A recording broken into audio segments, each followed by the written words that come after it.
Dawn crept over the silent forest, a whisper of light touching the ancient trees. High on a rocky ridge, Ember rested, his scales catching the first golden rays.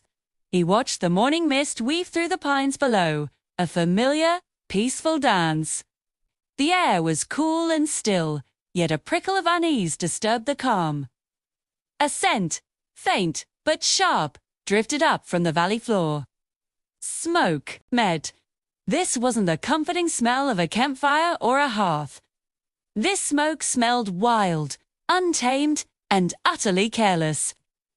Deep within the woods, far from any watchful eye, a forgotten lantern had tipped over. Its small flame, once a beacon in the dark, had found purchase in a bed of dry, brittle leaves. The fire awoke with a hungry crackle, a tiny spark that quickly grew into a ravenous beast. It feasted on the forest floor, licking its way up the bark of towering trees, its tendrils of flame racing ahead, carried on a sudden gust of wind. A wave of panic rippled through the undergrowth. Deer bolted, rabbits scattered, and birds burst from their nests, their desperate cries lost in the roar. Their escape routes were vanishing, cut off by walls of fire and choking smoke. Ember lifted his immense head, his nostrils flaring. The scent of fear and burning pine was a discordant symphony that grated on his ancient senses. He knew this fire. It was not a fire to be fought with more fire, not a battle of brute force. This required precision, a deep understanding of the very element he commanded, Rit.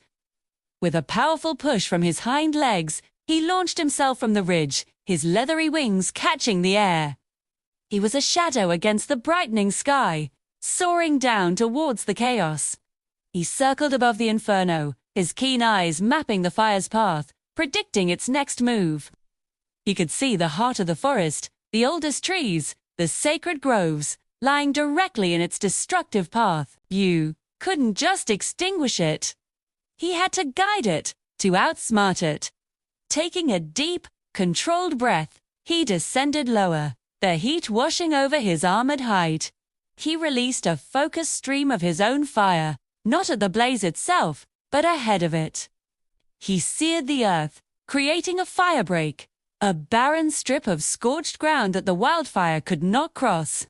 Again and again, he repeated the process, a master artist painting with flame, carving pathways of safety through the burning landscape.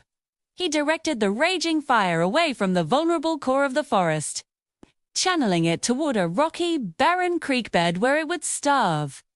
The main thread contained. He turned his attention to the smaller, scattered fires that still threatened to reignite the disaster. He flew lower, hovering just above the smoldering ground. Drawing in a massive breath, he beat his wings with thunderous force. He became a living storm, a hurricane of his own making. Powerful gusts of wind ripped through the trees, blasting the remaining embers, smothering the glowing coals, and scattering the hot ash until it was nothing but harmless dust. The roar of the wind replaced the roar of the fire. The air, once thick with smoke, began to clear, carrying the scent of steam and wet earth. By the time the sun had fully risen, casting its warm light over the valley, the fire was gone. The forest was quiet once more. It stood scarred and blackened in places, a painful reminder of the morning's terror, but it was alive. Ember returned to his high perch on the rocky ridge. He watched as the first signs of life returned. A lone finch landed on a scorched branch and sang a tentative song. A family of deer cautiously emerged from the thicket where they had hidden. The mist, now burned away by the sun, revealed a forest saved. Ember let out a slow, deliberate breath, a thin wisp of smoke curling from his nostrils. He was a creature of fire, a being often feared. But on this day, his fire had not destroyed. It had protected. Some fires come to consume and demolish. Others simply remind the world why guardians exist.